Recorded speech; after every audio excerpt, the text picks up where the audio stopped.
सज्जन निरूपणासाठी चिंतनासाठी घेतलेला आजचा अभंग हा संत श्रेष्ठ नामदेव महाराज यांचा आहे. आपल्या या भारत देशामध्ये अनेक वेगळे वेगळे संत महंत होऊन गेले. त्यापैकीच एक असणारे म्हणजे संत नामदेव महाराज. किमान त्यांचं नाव आपण ऐकलं की नामदेव महाराज, नामदेव नावाचे एक संत होऊन गेले. कोण होते ते? श्रींचे कंठमणी म्हणून त्यांना संबोधलं जायचं. अर्थात कंठ म्हणायला किती मागणी किंवा किती मदत होतं ते आपल्या सर्वांनाच माहिती. आणि श्रींचे म्हणजे प्रत्यक्ष त्या ईश्वराचे कंठमणी असं म्हणून त्यांना संबोधलं जायचं. असे संत श्रेष्ठ नामदेव महाराज त्यांचाच हा अभंग. मराठी भाषेचे आद्य कीर्तनकार म्हणून ते प्रसिद्ध आहेत. अभंग गाथा याची रचनाही त्यांनीच केली. त्यांची महती महात्म्य फार मोठं आहे. संपूर्ण महाराष्ट्र ते पंजाब पर्यंत त्यांनी पायी वारी केली आणि त्यामध्ये कीर्तनाचा प्रचार प्रसार केला. पंजाबमधली नामदेव महाराजांची मंदिरं आपल्याला सापडतात अगदी आज. असा ज्यांचा अधिकार असे संत श्रेष्ठ नामदेव महाराज. एक कथा अशी ऐकायला येते. एके दिवशी संत नामदेव महाराज एका शंकराच्या महादेवाच्या मंदिरामध्ये कीर्तन करण्यासाठी उभे राहिले आणि कीर्तन सेवा करत राहिले. पण तिथले जे काही भक्त होते त्या भक्तांनी नामदेव महाराजांना विरोध केला. ते काय म्हणाले, हे मंदिर कोणाचं आहे? शंकराचं, महादेवाचं. म्हणजे आम्ही कोण? शैव. आणि तुम्ही विठ्ठलाला बसता, तुम्ही विष्णूला बसता, म्हणजे तुम्ही कोण? वैष्णव. त्यामुळे कृपा करा आणि या महादेवाच्या मंदिरामध्ये आपण कीर्तन करू नका असा तिथल्या लोकांनी त्यांना विरोध केला. अर्थात त्या लोकांचा मान ठेवून नामदेव महाराज मंदिराच्या मागच्या बाजूला आहे तिथं उभं राहून तिथं कीर्तन करायला सुरुवात केली. आणि मंडळी ज्या क्षणी नामदेव महाराजांनी कीर्तनाला सुरुवात केली त्या क्षणी ते संपूर्ण देऊनच त्यांच्या जीवनात गेले. असा त्यांचा अधिकार की नरले देव जगा माझी ख्याती, नामदेवा भाती दूध प्याला, अशी त्यांची वर्णना आपल्याला ऐकायला मिळतात. प्रत्यक्ष नामदेव महाराज जेव्हा कीर्तन करीत असत तेव्हा पांडुरंग तो विठ्ठल ईश्वर त्यांच्या कीर्तनामध्ये नृत्य करीत असत, नाचायला येत असत. असा त्यांचा अधिकार असे संत श्रेष्ठ नामदेव महाराज. त्यांचा अभंग आज आपण निरूपणासाठी घेतला आणि या अभंगावर आपण थोडंफार चिंतन करणार आहोत. आजच्या या अभंगात ते आपल्याला काय सांगतात? बोलू ऐसे बोले जे बोले तरले, बोलू ऐसे बोले जे बोले विठ्ठल बोले, प्रेम सर्वांगाचे ठाई वाचे विठ्ठल रत्न, नाचू कीर्तनाचे रंगी ज्ञान दीप लावू, परे गुणी परते घर तेथे राहून निरंतर, सर्व सत्ता आली हाता नाम याचा खेळचा. आपल्या सर्वांना असं वाटतं की ही सर्व सत्ता आपल्या हातामध्ये यायला हवी. ही सगळी सत्ता माझ्याकडे असायला हवी असं प्रत्येकाला वाटतं. कारण प्रत्येकाचं असं म्हणणं असतं की दुसऱ्याला पण मीच कंट्रोल करतो, मी सांगेन तसंच दुसऱ्याने वागायचं. पण हे वास्तविक विचार केला तर शक्य आहे का? आपण स्वतःला काय करायचंय हे आपण ठरवू शकतो, पण दुसऱ्याने काय करायचं हे आपण ठरवू शकतो का?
प्रिय बोला. बोलण्यामध्ये माधुर्यता नव्हती, गोडवा नव्हती. आपण जर सगळ्यांशी बोलताना हसत खेळत बोललो तर पुढची व्यक्ती सुद्धा आपल्या चेहऱ्यावरील हे स्मितहास्य बघून तीही हसायला लागते. आणि तुम्ही जर चिडकं तोंड घेऊन कोणाशी बोलायला गेलात तर पुढची व्यक्ती पण काय होईल? जी मुळात आनंदात असते पण तुमचा चेहरा बघून तीही चिडायला लागते. आणि मग पुन्हा आवाज दिला. त्यामुळे आपण बोलताना नेहमी सत्य बोलावं आणि प्रिय बोलावं. आता इथे प्रश्न असा येतो की तुम्ही सांगता बरोबर नेहमी सत्य बोलायचं, प्रिय बोलायचं. पण ते प्रिय सुद्धा आपण जे बोलतो ते प्रत्येक वेळी दुसऱ्याला पटेल तसं नाही, आवडेल तसं नाही.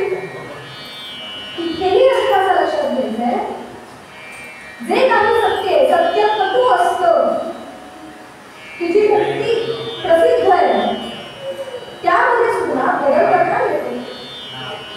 सत्य कटू आहे माहिती आहे, पण ती सांगण्याची पद्धत माधुर्याने सुद्धा घेता येते.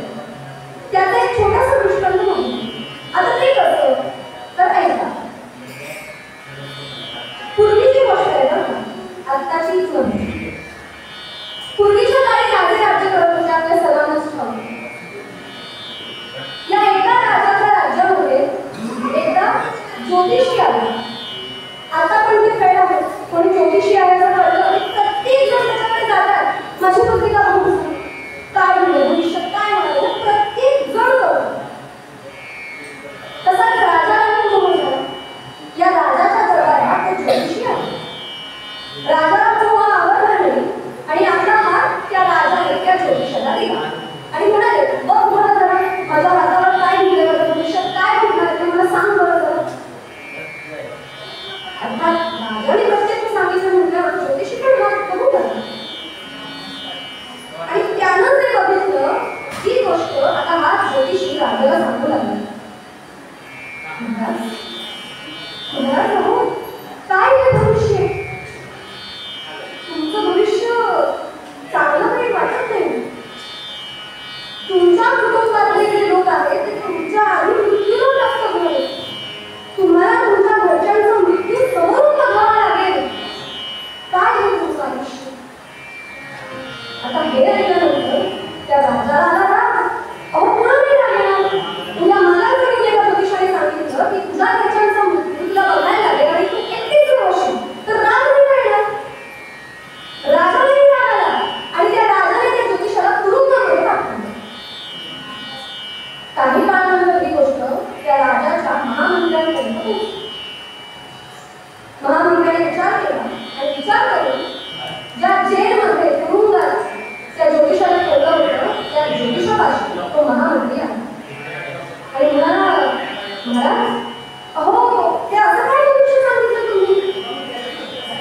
त्यावर ज्योतिषी म्हणाला, मी खोटं तर नाही बोललो नाही, सत्य म्हणायचं सांगितलंय. जे सत्य आहे तेच सांगितलं. खरोखर राजाला त्याच्या कुटुंबांच्या लोकांचा आप्त लोकांचा मृत्यू बघावा लागला आहे. त्यावेळी आता त्या महामंत्र्याने त्या ज्योतिषाच्या कानात काहीतरी सांगितलं आणि आता तो म्हणाला, उद्या पुन्हा मी तुला दरबारात घेऊन जाईल आणि मी जर तुला असं सांगितलं ते कसं जातं राजाशी बोलेल. महामंत्र्याने सांगितलं म्हटल्यावर तो इतकी जाणार, ओके नो प्रॉब्लेम असं म्हणून महामंत्री गेले. दुसरा दिवस बनवला. या दुसऱ्या दिवशी तो महामंत्री त्या ज्योतिषाला आपल्याबरोबर घेऊन लागला. राजा त्याच्यावर चिडलेलाच होता. पण तो ज्योतिषी म्हणाला, महाराज क्षमा करा, ते काम काय झालं घाईघाईत तुमचा हात बघितला ना त्यामुळे मला चुकलं. मला आज पुन्हा एकदा मला हात दाखवा. आज मी नीट निरीक्षण करून नीट पाठवून तुम्हाला काय झालं काय लिहिलं ते सांग. एक संधी मला द्या. राजाने संधी कोणाला हा बघा आणि आता त्या राजाचा हात बघून तो ज्योतिषी काय म्हणाला, महाराज अहो तुमचं भाग्य केवढं थोर. आपण दीर्घायुषी आहात महाराज, आपण दीर्घायुषी आहात. तुमच्या घरातल्या सदस्यांपेक्षा तुम्ही जास्त काय करणार आहात, किती वेळ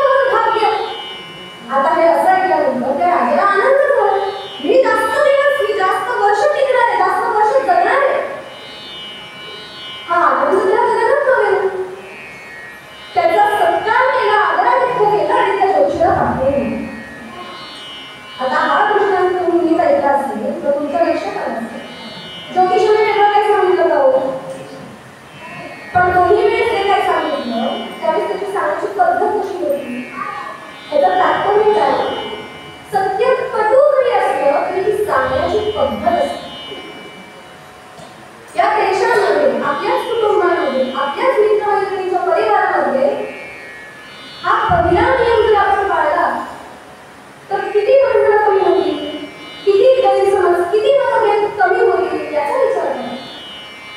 बोलू ऐसे बोले अशा प्रकारे बोलतो. पुन्हा एक श्लोक येतो, सत्यम ब्रूयात् प्रियम ब्रूयात् न ब्रूयात् सत्यम अप्रियम. म्हणजे सत्य बोलायचं, प्रिय बोलायचं, पण न ब्रूयात् असं सत्य बोलायचं नाही किंवा असं प्रिय बोलायचं नाही जे अप्रिय असेल किंवा तुमच्याला आवडणार नसेल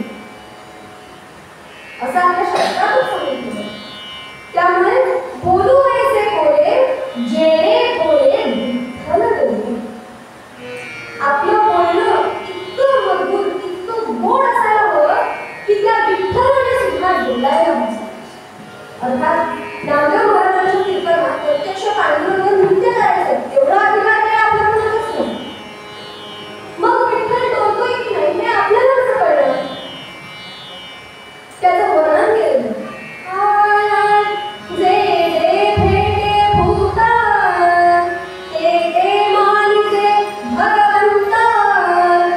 हा भक्ती योग निश्चित जाण माझा.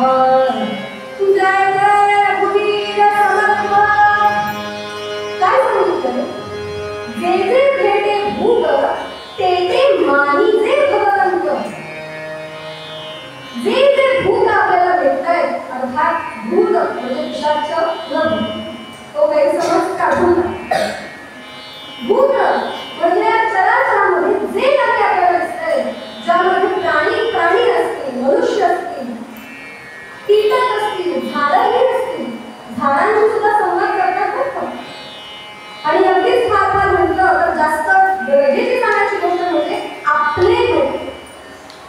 या प्रत्येकामध्ये जर ईश्वर बघितला तर आपोआप आपलं बोलणं कसं होईल? गोड होईल, मधुर होईल. फक्त आपल्या लोकांमध्ये, स्वतःमध्ये, दुसऱ्यामध्ये सुद्धा त्या ईश्वराला आपण बघितलं पाहिजे. त्याला जर गरज मानलं, आपण देवाशी असं बोलतो का कसं आपण भांडताना एकमेकांशी बोलतो? मग तो देव आहे तर आपण देव नाही होत का? आपण ज्याच्याशी बोलतोय तेही देवासाठी नाही येत का? हा साधा विचार करायचा. त्यामुळे प्रत्येकामध्ये त्या ईश्वरी तत्वाला निर्गुण पाहावं आणि त्याप्रमाणे बोलणं ही पहिली पाहिजे. हा कठीण का पाळायला? नाही, अगदी सोपी. बोलू ऐसे बोले जेणे बोले विठ्ठल बोले. बरं, फक्त गोड बोलणं, सत्य बोलणं, प्रिय बोलणं झालं का?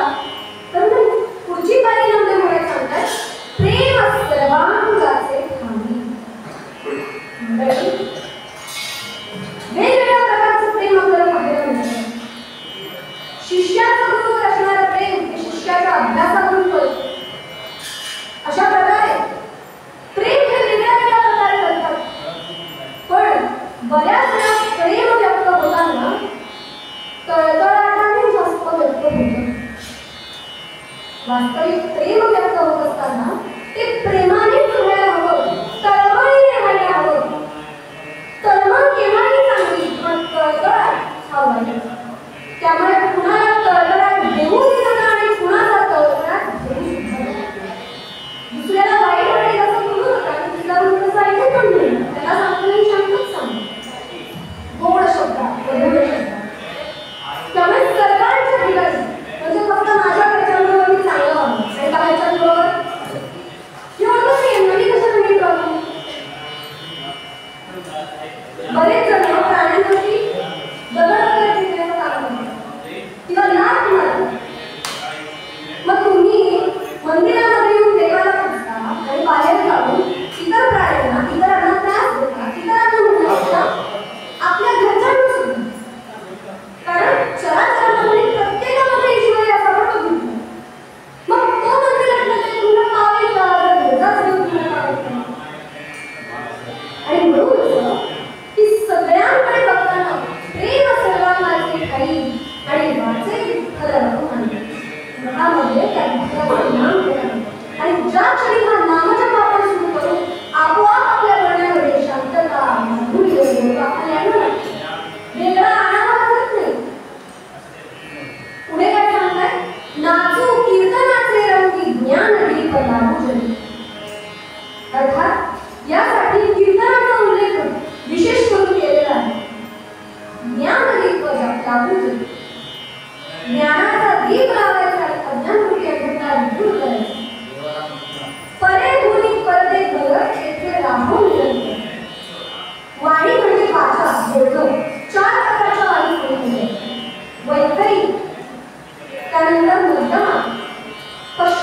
आणि पराभूत. वैखरी